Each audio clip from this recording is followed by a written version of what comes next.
This exhibition here at the Pretoria Art Museum represents 22 years of my life while I lived in New York from 1981 to 2003.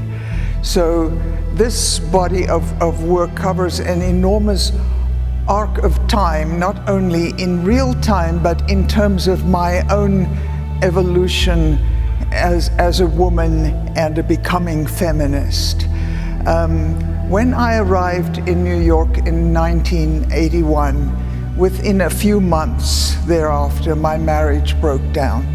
So I had the choice to come back home with my two children or to stay in New York. And I realized that if I came home, my children would grow up without their father. So I chose to remain. But this whole translocation created a fracture in my identity. I was fractured, I was broken, I was scared, I was in shreds. And the very first works I created there were these sort of life-size self-portraits that I pasted together from various drawings of various parts of my body. And in these things I had X-rays, I had photocopies of my arms and hands, I had copies of my birth certificate, of my marriage certificate, and of the birth certificates of my children to kind of attest to my identity. So I felt that I was pasting myself together from various and sundry parts that constitute me. I also represented my face as a mask, because one, under difficult and painful situations like that, you sort of don a mask of competency, which I also had to do because I was raising a preteen and a teenager on my own. And of course, in that time of transition, my identity as a South African artist was shattered, and I had not yet acquired an American identity. My identity as wife no longer held any comfort, so I had to find different ways of dealing with this brokenness within myself. And of course, there was always, across this whole arc of time in New York, there was always the longing for South Africa.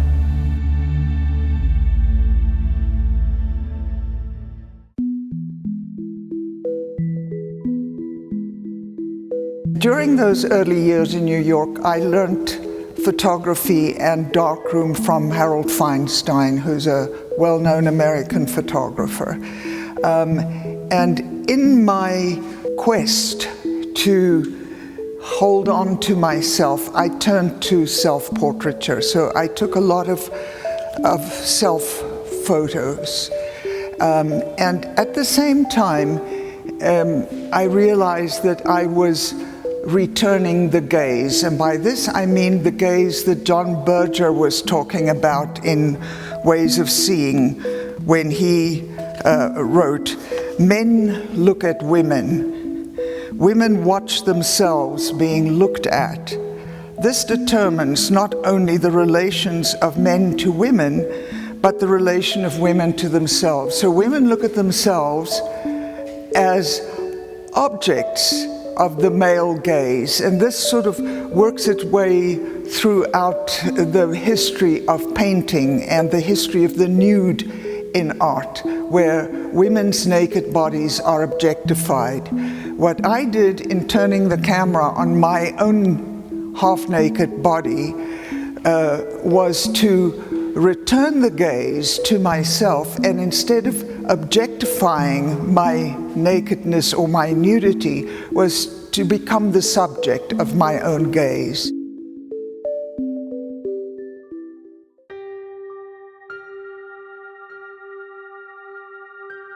In the early 1980s, I came across a book called Women's Images of Men. and it was a book that was written after an exhibition that was in London at the International Institute of Contemporary Art. And it was an interesting idea that grabbed hold of me, because up until that time I have worked with mostly self-images and, returning the gaze with turning the camera on myself.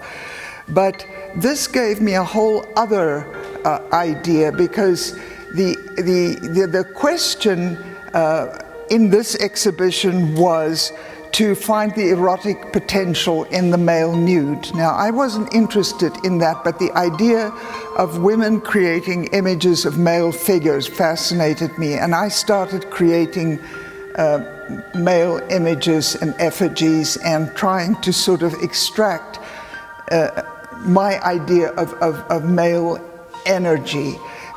This is actually an exploration that fits this whole wall behind me, and it was also an exploration that held me captive for at least 10 years, that I worked with various male energies and effigies. And at a point in time, I started making these big seated, barrel-chested figures that had no arms and no heads. And the idea for me there was that so much of how we perceive ourselves as women have traditionally over the years been through the words of men, through the writings of men, from Plato and Aristotle to St. Augustine, the church, the patriarchy that I grew up under.